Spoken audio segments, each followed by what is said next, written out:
When the United States created the atomic bomb in 1945, they didn't hesitate to use it to help end the Second World War. But with the Cold War came new fears. Soviet and American planners had near-apocalyptic power at their fingertips, but it was difficult to see how they could use it without destroying the world. Many asked themselves a fundamental question: can you win a nuclear war?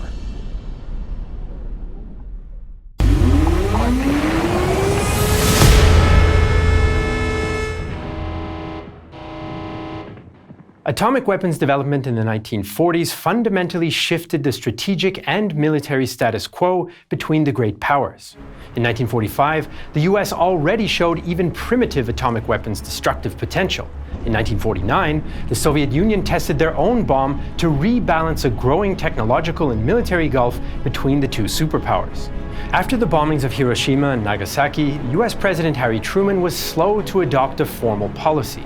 For him, the bombs were not a weapon of war, but purely a political tool to be used only in the most extreme circumstances. As he reminded his generals, the president had to approve the use of atomic weapons. In the United Nations, the first You have to understand that this isn't a military weapon. It is used to wipe out women and children and unarmed people, and not for military uses. We shall exert every effort. Despite some reservations, the US continued to build up its stockpiles and aircraft capable of delivering them. Truman reassured his military staff he would not hesitate to use the bomb again if he needed to. Soviet strategy also didn't change much after developing their own bomb. In 1946, Stalin even suggested the bomb only inspired fear in those who lacked a strong will. I do not believe the atomic bomb to be so serious a force as certain politicians are inclined to consider it. Atomic bombs are intended to frighten the weak-nerved, but they cannot decide the outcome of a war, since they are by no means adequate for this purpose. Following the US bombings in 1945, Stalin deliberately pursued an aggressive, obstinate policy to show the US that he was not intimidated. Once the Soviet Union got its own bomb in 1949, Stalin simply added them to the Red Army's inventory. The principles of war that he developed during World War II, the so-called 5 permanently operating factors, remained intact. These focused on the morale, quantity, quality, and support for conventional land forces and the stability of the rear. Then, in 1953, things suddenly changed. In the US, President Dwight Eisenhower replaced Truman, and in the Soviet Union, Stalin died and Nikita Khrushchev, after a power struggle, became first secretary. With these leadership changes came technological developments. On November 1st, 1952, the US detonated the first hydrogen thermonuclear weapon. Within H-bombs, a fission reaction, like in an atomic bomb, is used to trigger the fusion of hydrogen atoms, releasing even more energy in an explosion. H-bombs can be thousands of times more powerful than atomic weapons, creating so-called city killers. Their potential was not lost on UK Prime Minister Winston Churchill. There is an immense gulf between the atomic and the hydrogen bomb. The atomic bomb, with all its terrors, did not carry us outside the scope of human control or manageable events in thought or action, in peace or war. But with the hydrogen bomb, the entire foundation of human affairs was revolutionized, and mankind placed in a situation both measurable and laden with doom. Less than a year after the US test, the Soviets tested their own hydrogen bomb, although it was not yet in a deliverable state. Not only were hydrogen bombs more powerful, they were also much smaller than atomic bombs, opening up new possible delivery methods and strategies.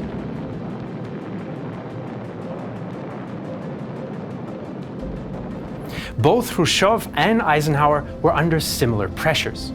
Both wanted to reduce military spending, and nuclear weapons appeared to give them a way to do this. Compared to maintaining huge conventional forces, strategic nuclear weapons could achieve the same military power more cheaply. Eisenhower also felt the need to offset the Soviet Union's huge conventional advantage. We knew that the Soviets maintained something in the neighborhood of 175 divisions active in Europe at all times. The United States had 20 divisions, only 5 of which were in Europe. Therefore, in the view of the disparity in the strengths of the opposing ground forces, it seemed clear that only by the imposition of our nuclear weapons could we promptly stop a major communist aggression in that area.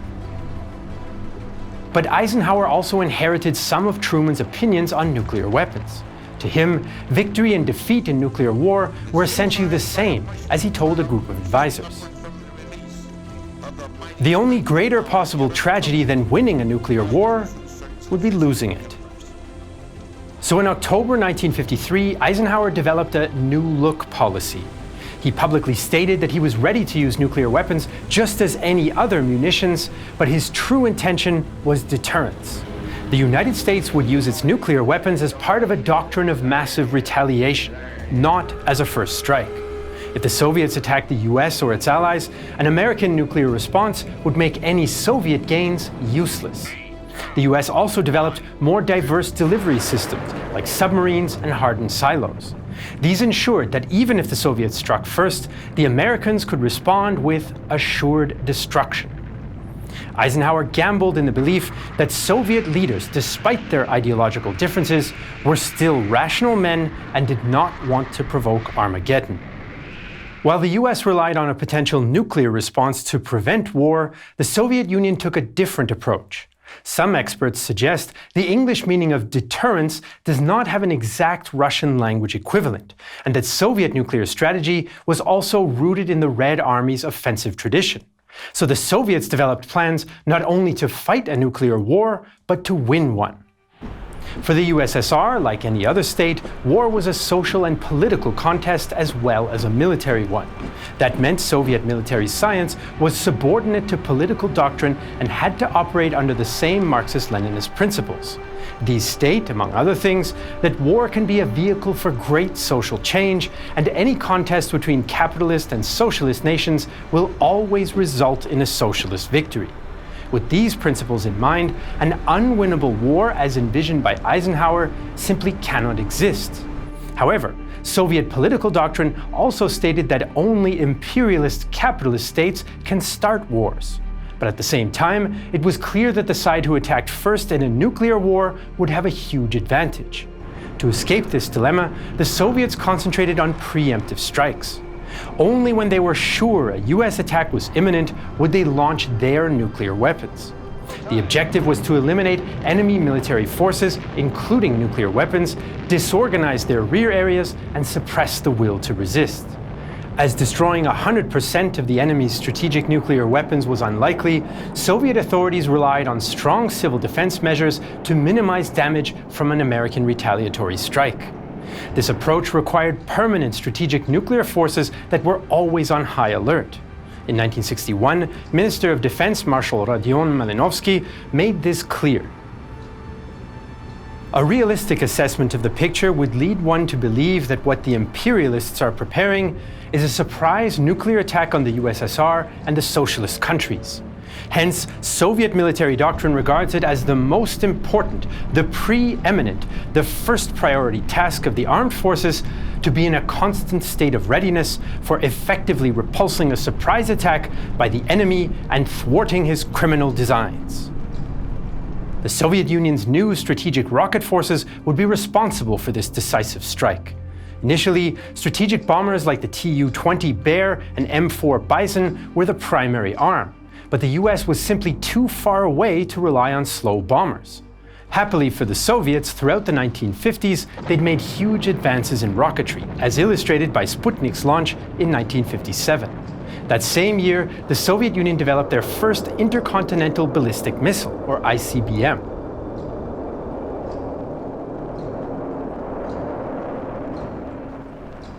Competition between the US and USSR, and especially concerns about a potential missile gap, led both sides to build more and more nuclear weapons. By 1960, the US had a clear superiority, with 18,000 bombs to the Soviet Union's 1,600. It's important to note, as some US analysts did, that saying nuclear victory is possible is not the same as saying that it's desirable. Any Soviet nuclear victory would be Pyrrhic and involve devastation beyond comprehension. Soviet doctrine must be seen from the perspective of their experience in the Second World War, where poor preparation resulted in horrendous losses when Germany attacked them. Nuclear weapons expert Tariq Raouf suggested that the Soviet approach acted as a different kind of deterrent.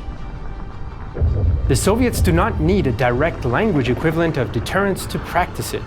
The leaders of the Soviet Union realized that nuclear war would be an unprecedented disaster for socialism. Soviets, however, have always believed that the best way to deter war is to prepare to wage it, in case deterrence fails. Regardless of real Soviet intentions, the preemptive strike strategy was extremely dangerous. Miscommunications, misinterpreted intelligence, or technical glitches could all potentially become triggers for a Soviet preemptive strike.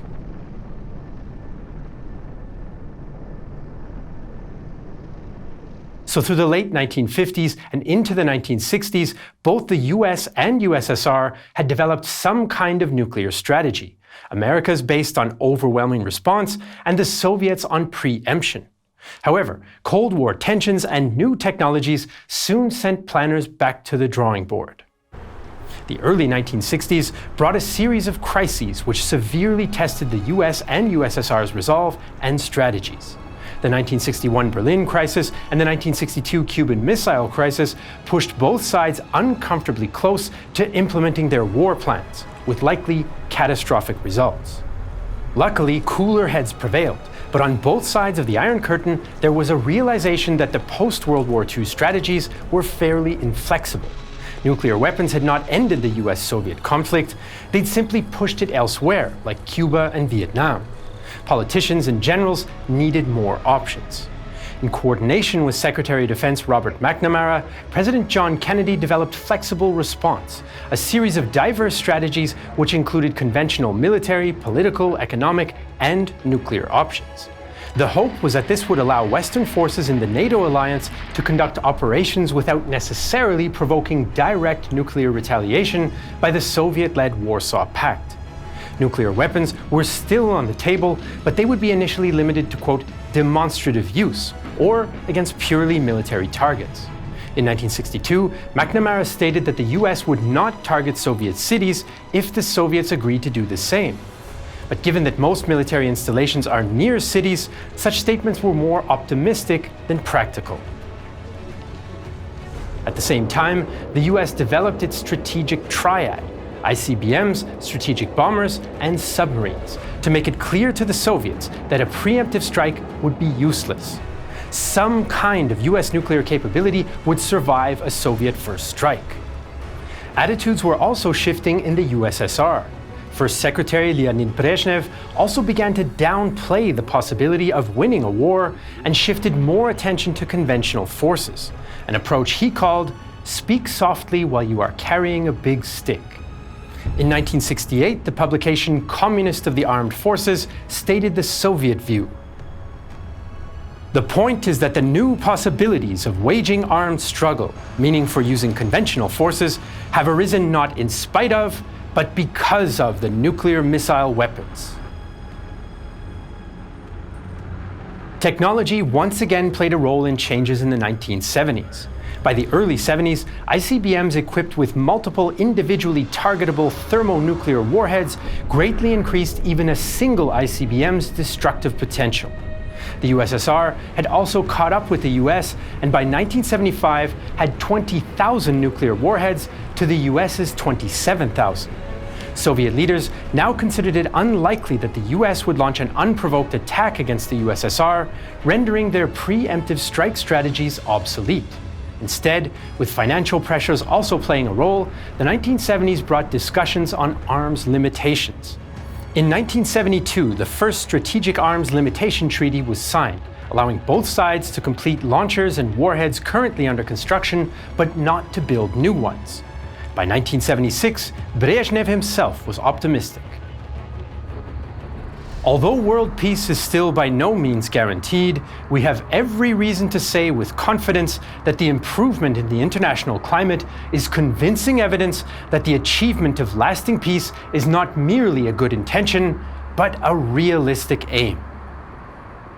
The 1972 arms treaty brought hope, but the reality was not the same for everyone. Limitations treaties largely applied to intercontinental strategic nuclear weapons aimed at nuclear states, and the non-nuclear states of Europe were still worried. First, treaties were difficult to monitor, and the superpowers still didn't trust each other. The US pulled out of further talks following the Soviet invasion of Afghanistan and the discovery of Soviet troops in Cuba. Similarly, the US, Britain, and France refused to reciprocate a Soviet no first use policy, considering it Soviet propaganda. Some scholars suggest the Soviets wanted to use the no first use pledge to support conventional operations. After all, it was unlikely that the Soviet Union would need to use nuclear weapons during a conventional attack. Soviet restraint would limit a NATO response to weaker conventional forces. But military figures on both sides still clung to nuclear weapons, and NATO knew conventional forces alone would not be enough to deter Soviet attack. UK Prime Minister Margaret Thatcher once reportedly reminded her allies, "There is a monument to the failure of conventional deterrence in every French village." The reduction in the size of nuclear warheads allowed for tactical nuclear artillery, intermediate-range missiles, and nuclear landmines. NATO planners in Europe would especially rely on these to stop a Soviet attack through the so-called Fulda Gap in West Germany, the expected site of any Warsaw Pact invasion. NATO forces consistently trained in nuclear, biological, chemical protective gear in expectation of a nuclear battlefield, and both sides developed radiation-resistant equipment like hermetically sealed tanks. These developments showed a nuclear battlefield was not only theorized, but anticipated. The Soviet Union also likely planned to use a nuclear barrage in a European-wide conflict. Several plans were developed throughout the period, but a Soviet invasion simulation of West Germany, dubbed 7 Days to the Rhine, opened with nuclear strikes on Italy, West Germany, Denmark, the Netherlands, and Belgium, while some plans even called for strikes on neutral Austria. Their goal was to disrupt NATO rear areas and ports, while capitals were largely spared to pressure governments to surrender. Conventional Warsaw Pact forces would then occupy the devastated nations and push on to the Rhine. The Soviets planned to spare France, the US, and Britain from nuclear strikes, likely to avoid nuclear retaliation and provide a basis for a negotiated peace. Of course, it's very possible a Soviet strike against any NATO ally would provoke a response from all. However, it's worth noting that the Soviets envisioned this plan as the response to a NATO nuclear first strike in Poland and Czechoslovakia as the prelude to a NATO invasion of East Germany. There's also a debate about how serious these plans really were, although the Soviets did distribute them to Warsaw Pact members. As the world entered the 1980s, neither side had been able to develop a working strategy. Mutually assured destruction provided no flexibility, but flexible responses provided too many unknown variables and the possibility for uncontrollable escalation. It was now patently clear a general nuclear war was unwinnable, but military planners still needed to attempt to develop strategies capable of bringing victory. US Ambassador to NATO Harland Cleveland commented on these paradoxes in 1983. Nuclear weapons have turned out to be ultimate in an unanticipated sense of the word. No nation's military planners have been able in 38 years to think up a way to use such huge explosions with such pervasive after effects in ways that are clearly advantageous to their side. This may be the most important thing about nuclear weapons in the 1980s, that they are militarily unusable. 1983 also brought more attention and 2 more close calls. In September, the Soviets shot down a Korean Air passenger plane, which had veered into restricted airspace. Later that month, a malfunction in the Soviet early warning system showed 5 US ICBMs heading for the Soviet Union, even though there were none. The engineer on duty, Stanislav Petrov, decided not to follow protocol and did not trigger the alarm, which would have guaranteed a Soviet nuclear response. He soon discovered the warning was a glitch and likely prevented a nuclear exchange and the deaths of millions. Then in November, NATO carried out an exercise named Able Archer, which simulated a nuclear attack in Western Europe. The Soviets suspected it was really a ruse for war and equipped their nuclear force for imminent retaliation. NATO commanders decided not to respond to the Soviet military activity, and eventually the exercise was concluded without incident. Although no nuclear weapons were launched, such incidents showed that deterrence's stability was not always guaranteed, especially in times of heightened tension. The realization that deterrence wasn't foolproof, combined with large conventional and nuclear forces' growing expense, signaled a further shift. Under Mikhail Gorbachev, the USSR underwent economic and social reforms designed to open Soviet society. Coinciding with this was a renewal of arms limitation agreements. Under Gorbachev, the official TASS news agency signaled the changes. A nuclear war is impermissible. There can be no victors. Mutual understanding on this question has been recorded on the summit level. Practical conclusions should be drawn from it. Growing public concern regarding nuclear weapons helped push policymakers further away from considering nuclear war. Films and books portrayed nuclear weapons' apocalyptic potential in a new way, presenting nuclear war as a general catastrophe for all peoples, regardless of their political beliefs. The 1986 Chernobyl disaster further highlighted the dangers of unbridled nuclear forces, and likely sped up the Soviet Union's eventual demise. Just before the collapse in 1991, the US and USSR signed the Strategic Arms Reduction Treaty, the most comprehensive to date. The two countries pledged to reduce stockpiles to 6,000 nuclear warheads each, which meant that by 2001, 80% of nuclear weapons had been decommissioned. The stability of deterrence is still a matter of heated debate, though.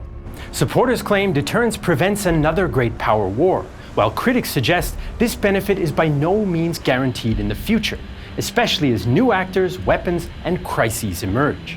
There's also an important moral aversion to concepts of mutual destruction spurred by globalization, climate catastrophe, and international tension. This is not entirely new, though. As early as 1962, President Kennedy claimed nuclear weapons gamble today's security against the future's, and create a pessimistic geopolitical world. World order will be secured only when the whole world has laid down these weapons, which seem to offer us present security but threaten the future survival of the human race. The vast resources on this planet are being devoted more and more to the means of destroying, instead of enriching human life. But the world was not meant to be a prison in which man awaits his execution. More recently, new powers have obtained or are close to obtaining nuclear weapons, and powers like North Korea and Russia have openly threatened to use them. The so-called Nuclear Club currently has 9 members, and with possession comes new policies and strategies for their use. For most members, including North Korea and Israel, nuclear weapons provide coercive power and protection from real or perceived existential threats. But nuclear proliferation also increases deterrence-based relationships across the globe and the resulting risks. Whether a future nuclear war can be won remains an open and a menacing question. The energy from nuclear fission is not just for military use, though. During the Cold War, both the West and the Soviet Union started utilizing nuclear power for civilian use. Soviet scientists even dreamed of nuclear-powered communism. A new, young, and optimistic generation settled down in so-called Atomgrads around the USSR. I'm sure you've heard of one of these atomic cities at least, Pripyat, just north of Kiev and next to the Chernobyl reactor.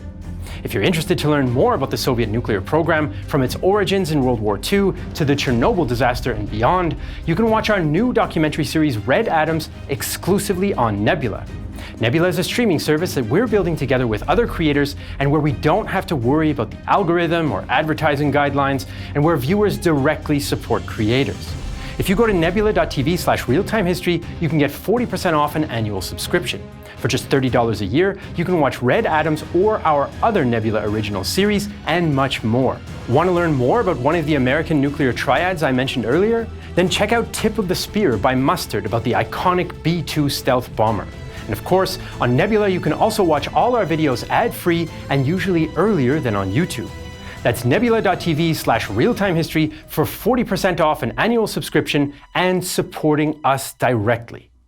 As usual, you can find all the sources for this video in the video description. If you're watching this video on Nebula or Patreon, thank you so much for your support. We couldn't do it without you. I'm Jesse Alexander, and this is a production of Real Time History, the only history channel that would rather advance through the Fulda Gap for a vacation.